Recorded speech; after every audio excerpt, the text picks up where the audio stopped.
male. What's cool you can do with these guys is their jaws naturally go like this. Sailing to the islands and living this simple life is more than we could have asked for.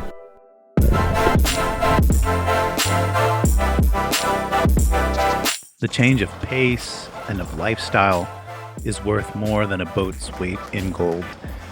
But then, when you add to it experiences like these, where we meet new friends and learn to live off the ocean, it's literally priceless.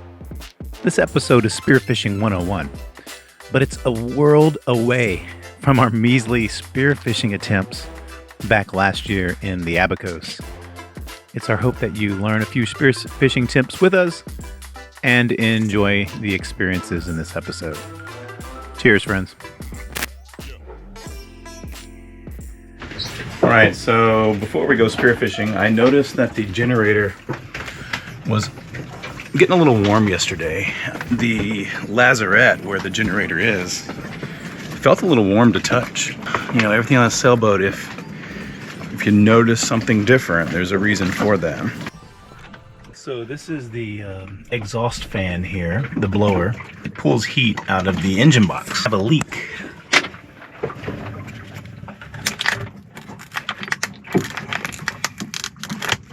So I'm gonna fix that with a little duct tape and we'll move on down the road.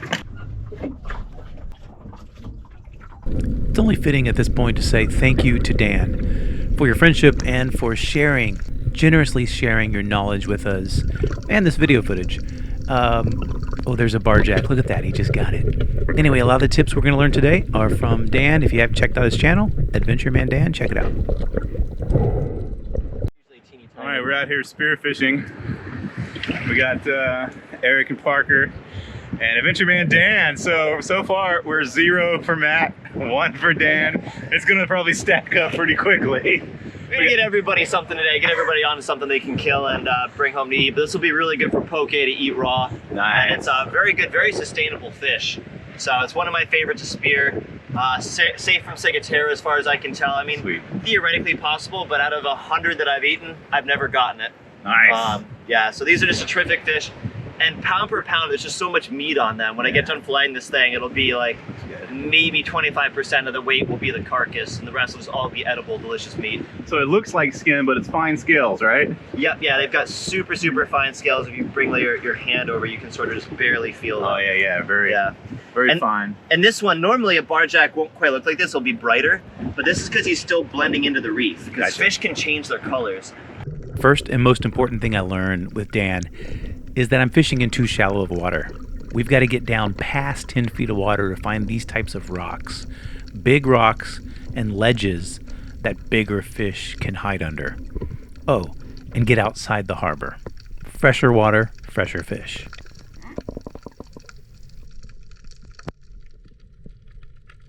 All right, it's still 1-0. Got the jack still in the boat. We're tying up to our third spot.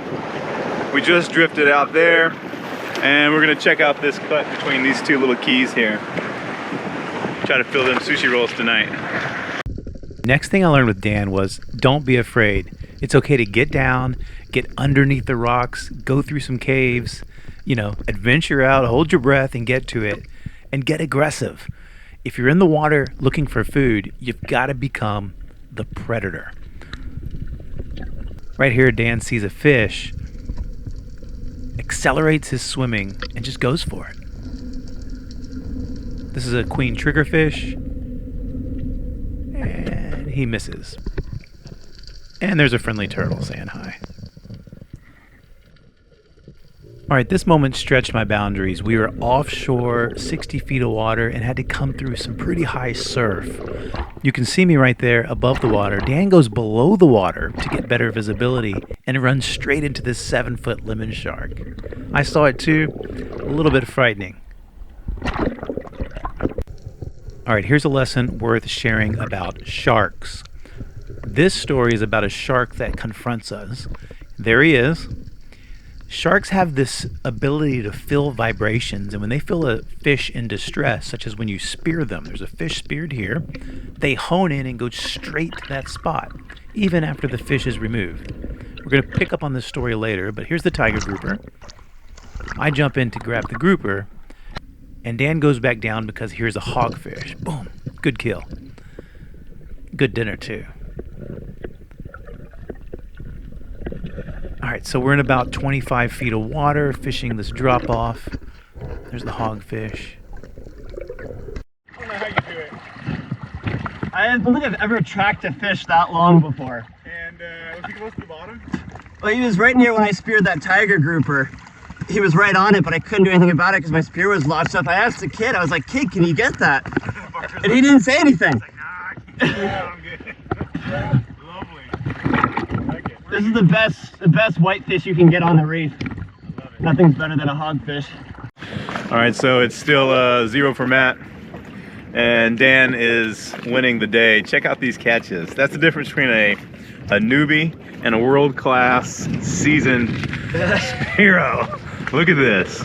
We got the jack from earlier, tiger grouper and hogfish, right? Yeah, the hogfish I was stalking because after I shot the tiger grouper, the hogfish just stayed right around the area, and I couldn't get it because my spear was lodged into the reef with the fish. So one more thing about that shark. Look at that. This is the shark that we saw earlier. He smelled blood now and traced vertically. Came up and attacked us.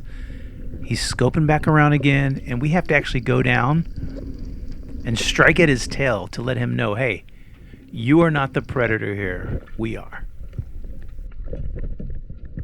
Alright, got all that hogfish cooked up.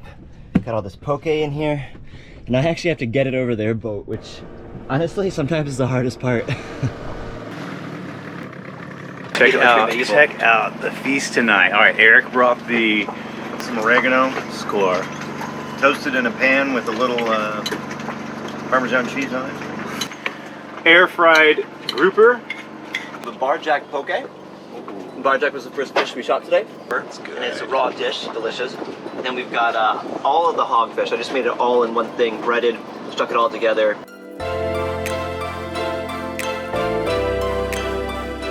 It's easy to come out here on a sailboat and either stick to the busy touristy places or find yourself desolated out in the middle of Lonely Island. But finding that right mix of tranquility and friendship is truly priceless. So we wrap up our stay in Clarence Town with one more sushi night with Dan, getting trapped in the anchorage by a fuel ship, running from a breezy front, and finding a peaceful sail. And we'll take you on that sail right here next week. Thanks for watching. Oh, and special thanks to our patrons who help support these videos each month. If you haven't joined our virtual crew on Patreon, consider joining. Cheers.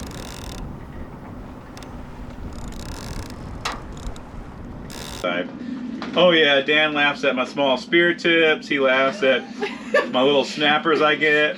How average you are. How average I am. Just an average dude